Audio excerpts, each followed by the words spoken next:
Pezeshkian as the winner. As per ministry, Pezeshkian defeated Saeed Jalili amidst a tight race. Polling ended at midnight in Iran after being extended for 3 times for a total of 6 hours.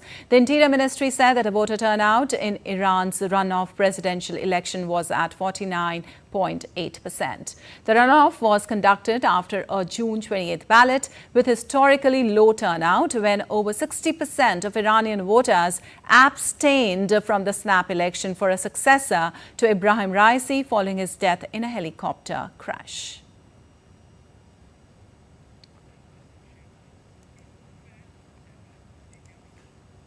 And for more, we have our correspondent Akshay Dongre joining us. Well, Akshay, good morning. Reformist candidate Pezeshkian wins in a tight race. He had campaigned on relaxing the hijab enforcement and also reaching out to the West, though he too for decades had supported Khamenei and Iran's paramilitary Revolutionary Guard. How do you see the results? Well, when you look at the reformist candidate, Pezeshkian, Masood Pezeshkian, who has in fact during his campaigning as well said that he will be reaching out to the West, he will be talking, he will not be shunning anybody. He's a reformist in nature. He has talked about these anti-hijab protests that have been going on.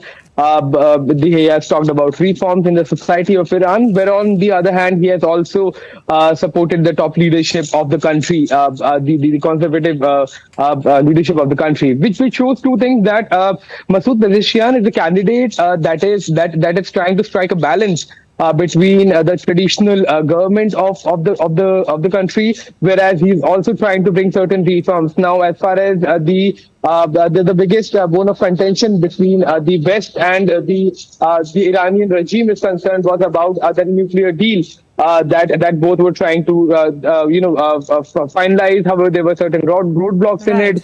And then there were some problems from the US government side as well. However, with Masood Pezeshkian coming to the front and talking about reform, talking about reaching out to the West, it seems that the sanctions that Iran is so badly hit by for the past several years may see some sort of relaxation if Mr. Masood Pezeshkian is able to strike a deal with the West as far as the economy of Iran is concerned. That is going to be a huge help as far as the Iranian economy is concerned, given the fact that it has been battered continuously, especially in the last 1 year with the conflicts growing in the Middle East and tensions rising, especially in the wake of Israel-Hamas conflict that has been going on for almost a year now. Right. Also, as we mentioned about the nuclear deal, how do you see Pezeshkian win affecting the country's foreign policy, especially towards the West, and how will they help in Iran's international standing?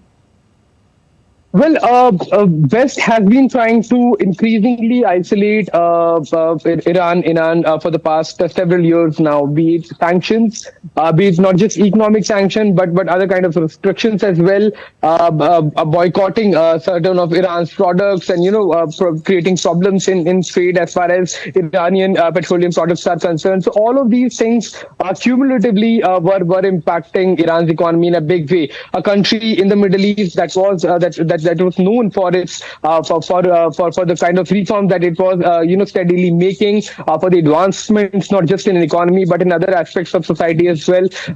These sanctions that were put on by the West battered the Iranian economy, though they have been trying to come out of that. But if Masood Pezeshkian is able to strike a deal with the West and is able to get some sanctions lifted, it's going to be a huge help, a huge relief for the Iranian economy, which is already moving forward. But with the sanctions somewhat lifted, it is going to be a huge runoff as far as the economy of Iran is concerned, and that depends on the foreign policy that Mr. Pezeshkian is allowed to make, given the fact that there are other leaderships as well, especially Mr. Khamenei, when we talk about the Iranian government and the society and how it works.